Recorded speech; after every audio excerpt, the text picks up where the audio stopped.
You are watching me, Mick, here on my YouTube channel, Movies TV Mad. You can also follow me on Twitter, at Movies TV Mad, and on Instagram, Movies TV Mad X. It's becoming increasingly frustrating for me to continue being on social media when I see the crap being spouted by New Hollywood. And I try my best not to respond to them toxically, but to respond with intelligence, to respond constructively to them, because they speak a lot of shit, and it's very, very difficult. But I've got to remember, and we've got to remember, they're human beings with feelings as well. It's becoming very, very frustrating. Now, yesterday I noticed that one of the young women who auditioned to play Lois Lane in James Gunn's Superman Legacy was spouting out her feminist dribble. She spoke about auditioning, and she said that Lois Lane is the one who saves Superman. She's the powerful one. This started creating an environment of paranoia from Superman and DC fans that maybe Lois Lane in Superman Legacy will have more of the focus than Superman. I don't believe that James Gunn is stupid enough to allow this to happen. I believe that he knows how important Superman Legacy in DC Universe is. That how important it is to Warner Brothers and David Zaslav. They can't be shaving against the grain with this film. For them to go on, Superman Legacy must be successful. It also created a debate about Lois Lane being powerful. So let me explain to you Lois Lane. Lois Lane is powerful in a societal sense. She's a very compassionate woman. She cares about the society and people around her. This is the very reason she became a journalist. She wants to expose corruption. This is why she exposes all of Lex Luthor's little plots, because she cares about the world around her. So she's as much of a hero as Superman is, but in a societal sense. Now, in terms of being powerful and saving Superman, well, let's have a little discussion about that. There is a Superman story, and the title of it, graphic novel, that escapes me now. The title of it escapes me. But Superman is dying from radiation poisoning, and he comes out to her. Clark comes out as Superman, and he gives her the ability to fly. This could be what Phoebe, I can't pronounce her surname, but Phoebe was talking about. But would Phoebe have the knowledge of the plot of Superman Legacy, being just a person who auditioned for a role, ultimately, that she didn't get? I'm not sure about that. Is she talking metaphorically, that she's powerful and she's the one that saves Superman? Or is she talking about the movie? I really don't know. But let's not get it twisted. Lois Lane is very important to Superman in the Superman universe and the DC universe. She's very, very vital. But she's not more vital than Superman. And James Gunn can't start making her more vital than Superman. And I don't believe he's stupid enough to do this. It's just another dumb actor in Hollywood talking a bunch of nonsense. But she is powerful in a societal sense. I want to see a capable Lois Lane. Feminists don't like the fact that in the past, even Deborah Snyder said this, that Superman's always saving Lois. But everybody needs saving. Whether you're a man or a woman, sometimes we all need help, right? And that's okay. Even in Man of Steel, Amy Adams' Lois Lane is very independent and capable. But in Man of Steel, Superman has to save her. And that's okay as well. She needs saving sometimes, right? But these days you can't just have a damsel in distress and nothing else. And that's okay. But that's what I believe a capable and powerful Lois Lane is. The fact that she cares about the society around her. And as a journalist, she uses her position as a journalist to save the world around her. by exposing corruption. And that's good. And that's okay. You know? And I don't think anyone should be particularly worried about this situation.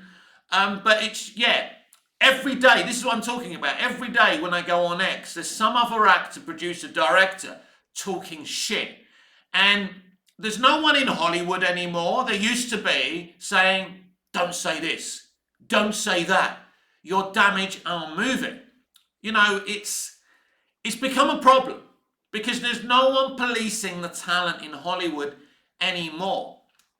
We hear lots of horrible takes, ridiculous takes every day.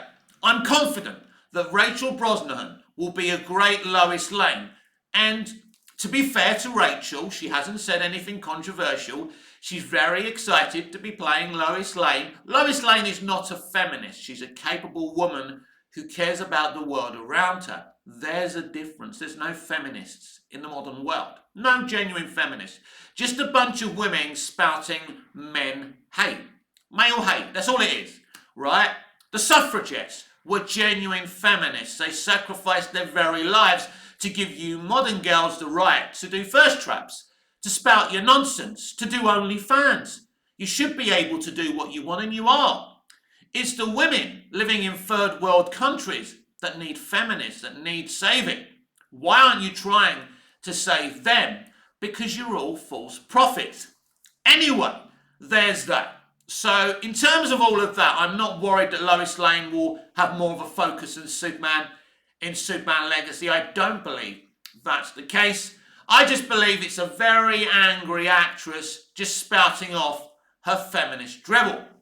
Talking about feminists, Margot Robbie has been talking about her future in DCU. In DC Universe under James Gunn. Now it's interesting, in the past when James Gunn's been asked about Margot and Harley, he suggests she does have a future, but then he's deleted those posts, which doesn't really bode well for Margot's future as Harley.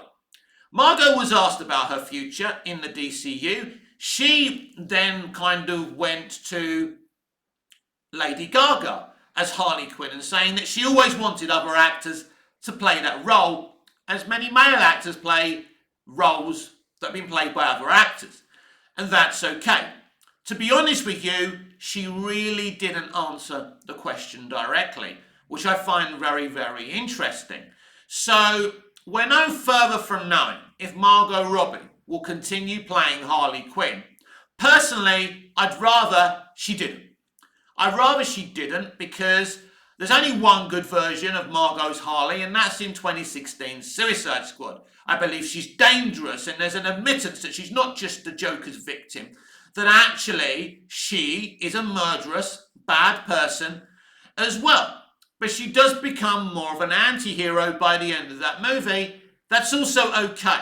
But Harley Quinn sat there and laughed while the Joker murdered, cruelly, many, many people. So you can't suddenly spin the narrative on that. Clearly, she didn't give us a great version of Harley in Birds of Prey.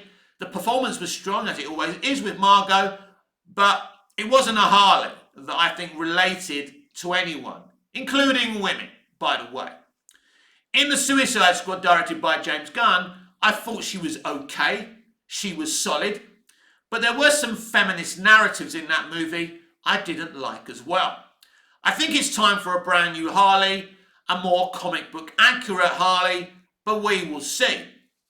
It's interesting what Grace Randolph makes of Margot Robbie as Harley Quinn. She feels that she doesn't really understand Harley at all. And Grace is a bit like Marmite. Sometimes I agree with her and sometimes I don't. In terms of Margot and Harley, I think she's spot on here. We need to start again. But also I think they may wait to see how Lady Gaga resonates or doesn't resonate with audiences with Joker Folie à Deux. Because if she really relates and resonates with the audience, they may feel, well, let's rest her in DC Universe and let Lady Gaga, cook with that role. Because I think there's a good chance that Lady Gaga will cook with that role. We'll have to wait and see, but it's a very, very interesting situation that's got to develop. But as I say, we still don't know if Gal Gadot will play Wonder Woman in DC Universe. These are questions, in terms of Harley and Margot and Gal and Wonder Woman. These are questions that are not really being answered specifically. And it leads me to think that, that these women won't continue to play these roles, but they're not ready to tell us about it. And I think it's rather strange. I think either you're doing that, either you're going with those two actors, or you're not. Just tell us. All I can think is, there's another thing I'm thinking of, that there's still negotiations going on, hard negotiations, because both these women are going to want somewhat of creative control around these characters, and I think this may be the problem for Gunn and Safran and Zaslav. DC and WB, going forward, they don't want these people having any kind of veto rights on what happens with these characters. That was the problem with Wonder Woman 84. That was the problem with Birds of Prey as well. And she was also interfering with some of the stuff Harley was going to do in James Gunn's Suicide Squad. This is what they don't want. They've got to be free to do what they want. Because these women don't really understand characterizations. They understand their third wave feminist views and opinions, but there's no money in that. Let's be clear, there's no money in feminism. There's not. And if you want to have feminist commentary, that's okay, but your film still has to have great characterizations. It has to uplift the audience. You can have that commentary, but if it's just about that commentary and not about the movie uplifting the audience and being entertaining, there's no point to it. So let's move on. James Gunn, several months ago, was on Michael Rosenbaum's podcast, Inside of You. It's not an analogy.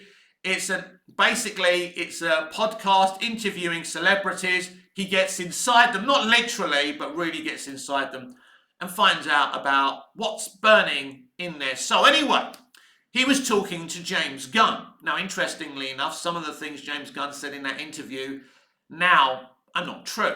For example, he said the Flash movie was one of the best movies in the genre. He was lying. But he was asked about Metropolis. And would it be New York City? Would it be a real-life city? Or would it be more fiction-esque? For me, I don't like the fact in Superman the movie, a movie I adore, just uses New York, right? Or Nolan's and Reeves' Gotham, that just looks like a normal city. I like the fact in the Dick Tracy movie, the city looks fictional, right? I like the fact in Tim Burton's Batman and Robin, that it looks like a fantasy-esque based city. And James Gunn said that his Metropolis would be more fantasy-esque, and I applaud this decision. That's what I want to see, because I want to see a more fantasy-based Metropolis. I think it's important for escapism to put you on. It's more immersive. It's not that immersive if you're just seeing a real city. There's been a lot of realism recently in CBMs. Snyder does it, and I adore him for it. Nolan's done it, and Reeves has done it. But there's got to be a place for fantasy-esque storytelling in CBMs. Now, Gunn's already admitted that his DC universe will be more fantasy-based in comparison to the MCU, which I like. I think it's time to be more fantasy-based, to be more like the DCAU, the DC animated universe, rather than the realism, because we've had that, and it's been great. And if you want to go back and watch those movies, you can, at any time. So I'm really happy that James Gunn has said that his Metropolis will be more fantasy-esque. I think that's a really, really good decision. Let's move on to David Ayer. David Ayer has a movie coming out, I think it's called The Beekeeper. So conveniently, he's been on X Twitter answering fan questions that divert back to his version of Suicide Squad. He's been defending it. He's been saying he wants it to come out. It's his real version. It's a better movie. He's now saying he's done. He's moving. He's walking away from it. The studio are not interested, right? Now, we already knew this. This isn't breaking news. But the only reason Air has been on Twitter X talking to fans is to promote his movie, The Beekeeper, right? That's it. He's not really interested in the Air cut. I'm sure he is. I'm sure he would like it to come out.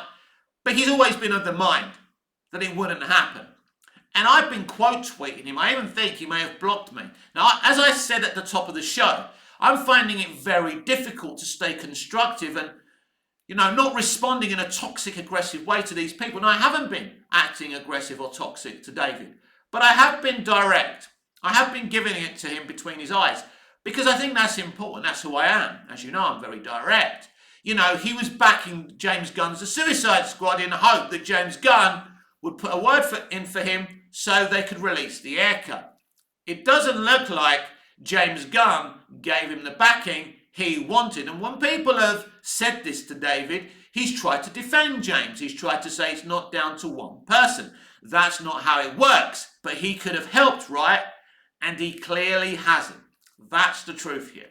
The truth of the matter is that James Gunn took two of David's characterizations of the iconic graphic novel characters in Rick Flag and what's his name? What's the villain? What's that bloody villain's name who I love? We spoke about him when I did my ranking of the DCEU. Damn. Captain Boomerang. That's it. Captain Boomerang. As I said, when I was doing my ranking and speaking about The Flash, Captain Boomerang should have been in the Flash movie. It was ridiculous that they killed him off. Killing off Rick Flag and Captain Boomerang was very toxic by James Gunn. And it didn't seem very supportive towards what David Ayer had done with those two actors and those characters. And killing them off was toxic. Now, in a new universe, you could bring them back, but we know he's bringing in Rick Flag Sr. So it looks like... Now, it's interesting what he says about the DCEU opposed to DCU. He basically says the Suicide Squad isn't part of DCU. That Season 1 of Peacemaker isn't part of DC Universe, but Season 2 will be. So is it even Season 2 then? How can it be Season 2 if it's kind of starting again? Basically, he's working with the premise of the Flash movie, basically rebooting the universe and starting again.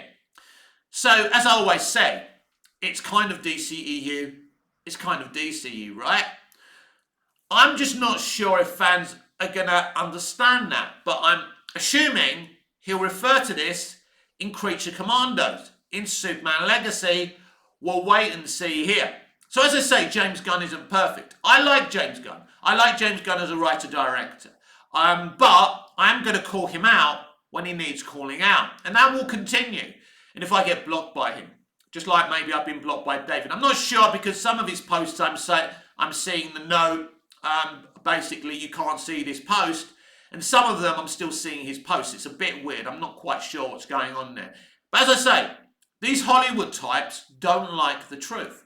And I've been merely telling David Ayer the truth as I see it. He backed James Gunn's The Suicide Squad. It was a mistake. If you truly wanted to fight, you should have done what Zack did. But here's the thing with David Ayer. He spoke about playing the good soldier back in 2016 and lying that there wasn't a director's cut and things like that. Well, Zack Snyder was completely always honest with his fans. He never lied, right? I think the closest thing to a lie you can say about Zack, he did go with the company line when he was officially removed from Justice League and said that he was bringing, that he had to, he was going along with what WB said. So, for the reasons that he moved on. And then, obviously, when he was fighting for the Snyder Cut, he told us the truth. But mainly, Zack has always been honest with us, to be frank. And David Ayer was less than honest with us. And even now, he's still backing WB. Because he wants a future, he wants a career. He doesn't want to burn his bridges. In a lot of ways, Zack has burnt his bridges with WB. Although there's an element of WB that quite likes Zack. I think the Zaslav side of WB don't dislike Zack, but unfortunately there's another side of the company still there from before that do dislike Zack. It's very, very complicated. Where we are now is very difficult. James Gunn is in charge of DC Universe, his own franchise. So he ain't going to support any restoring of the Snyderverse or releasing the Ayer cut. Because the opinion is, and David, one of the honest things that David Ayer has actually said, is that releasing the Ayer cut now will be complicated for what James Gunn is doing. Because you release it, there's hot takes, and it brings in a lot of toxicity. It reminds people of what the studio did to Zack and to David. And I do see what they're saying. But at the end of the day, if James Gunn isn't that confident in his own work that he's scared to release another man's work, if he's scared of a couple of hot takes, then it doesn't bode well. Because if Superman Legacy is going to be this strong and this good, releasing the Ayer cut shouldn't matter. But I do understand why they're a bit afraid to release the Ayer cut. Because it exposes the studio. It exposes some people that are still there. And that's the problem. Let's spend the next 10 minutes talking about James Gunn and his plans and Superman Legacy. Let's look at who is part of the story group of, of DC Universe. Now we've got people like, I think we've definitely got, is it Tom King? I'm sure it's Tom King, or it might even be Tom King and Tom Taylor, who are both part of his story group. Now, both of them are controversial comic book writers. Now, I think a lot of people like their work, but there's a lot of people who don't. So it's a bit hit and miss what's going to happen there. What kind of advice? Because James Gunn's been asking them advice and referring to them. But that's a good thing. In a way, it's a good thing. Because at least you've got one or two comic book people there. But he's not just them. He's spoken about other iconic comic book writers that he's been consulting with. I think this is something I've been speaking about for years. In fact, I was saying for years that a comic book writer should be writing CBMs. We saw what happened when Alan Heinberg co-wrote Wonder Woman with Zack Snyder. It turned out pretty good, right? So that ethos of knowing your subject matter is very important. But he's got people in his story group like Christina Hodson. That's the weak one. That's the one that worries me. Now, to this point, I don't think Christina has been tapped to be writing anything. I think she may be involved with Wall. I'm not sure, but maybe she is. I'm not sure how strongly Christina is going to be involved in DC Universe. For me, it's about trying the mill before I judge it. I am not going to... There's a lot of people who want to tell you that what James Gunn's doing isn't going to work. There's a lot of people telling you it's definitely going to work. And I'm telling you, just be calm. See what happens. You've got to make the right decisions for yourself. Whether you want to boycott or embrace it, it's up to you. It's like these conversations that have erupted since Phoebe's been talking about her Lois Lane audition and that she's powerful, that she's the one who saved Superman. Now, I don't mind Lois Lane saving Superman in an emotional sense, in a societal sense. I'm all right with that. If he gives her powers because he's dying of radiation poisoning, like in the graphic novel, I don't know if that's happening. If she happens to save him, I'm also all right with that. I don't want to watch a Lois Lane movie, right? I want to watch a Superman movie. And she's a big part of his story. And I think there's got to be a balance here. So, as I said earlier, nobody wants to see Lois Lane being a complete damsel in distress. No one wants to see that. It's not interesting. It's boring, right? It's always been boring. Like women just being damsels has always been boring, right?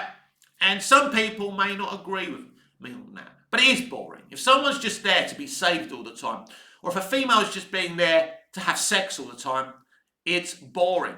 There's a film called Die Hard with a Vengeance. There's a female villain who's literally just there so they can have that sexy moment with Jeremy Irons where he shags her while that Yellow Submarine song's being played or whatever it is. And, that's what they used to do. But that's one of the elements, the positive elements that has changed in Hollywood. Here's the thing. Stop going on about what you're doing in films. If there's a strong monologue by a woman, like America Ferrera's monologue in Barbie, it's there. It's strong. It's okay. Good. Stop talking about it, because the more you talk about it, the more it diminishes what you've done. That's the point. Because they keep on going on about being strong women or strong black women or a strong, diverse hire, it diminishes what they do in the film. Because what happens is people take it the wrong way. But this is the problem with Hollywood today. They don't understand that. So if Rachel Brosnahan starts boring on about being a strong, powerful, Lois Lane, it puts people's backs up. I don't know. It's an automatic thing why that happens. Because people start to get worried that it's going to be a male-hating, feminist Lois Lane. That's why people get a bit worried and a bit upset. It's about understanding how you talk about the character, about the film. It's like my video about the female Star Wars director directing the Rey movie.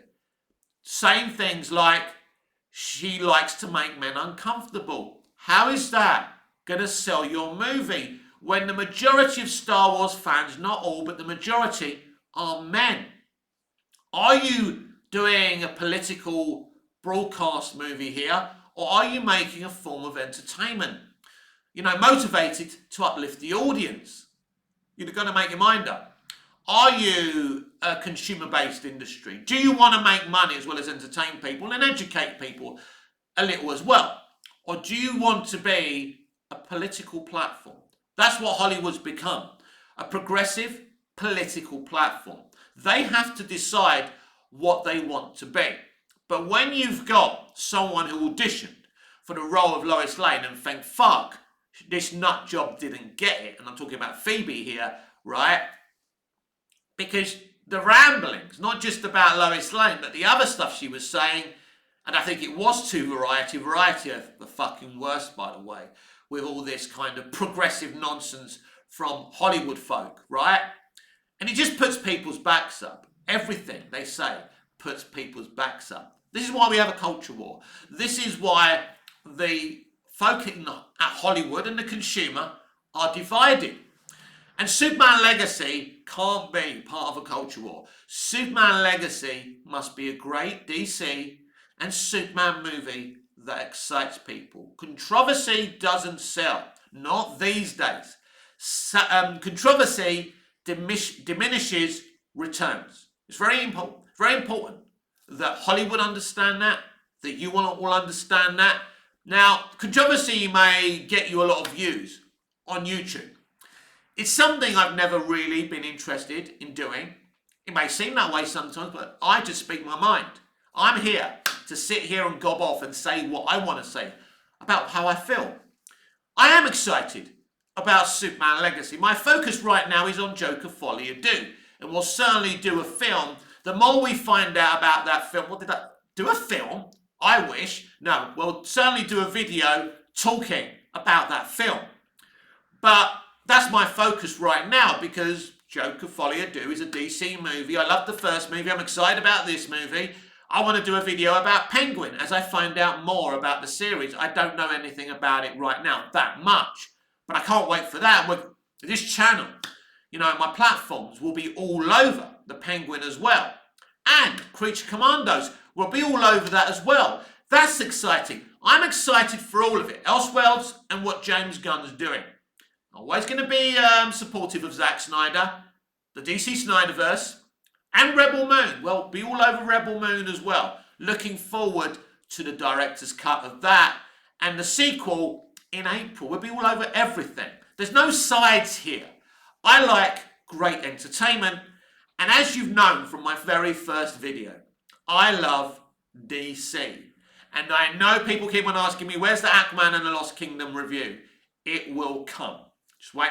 Just give me some time. We'll get there. There's a lot of things to get through on my platforms and on my channel, and we will get there eventually, because there's going to be another video coming up, I'm sure, about Jason Momoa being confirmed as Lobo. That, my friends, is coming soon.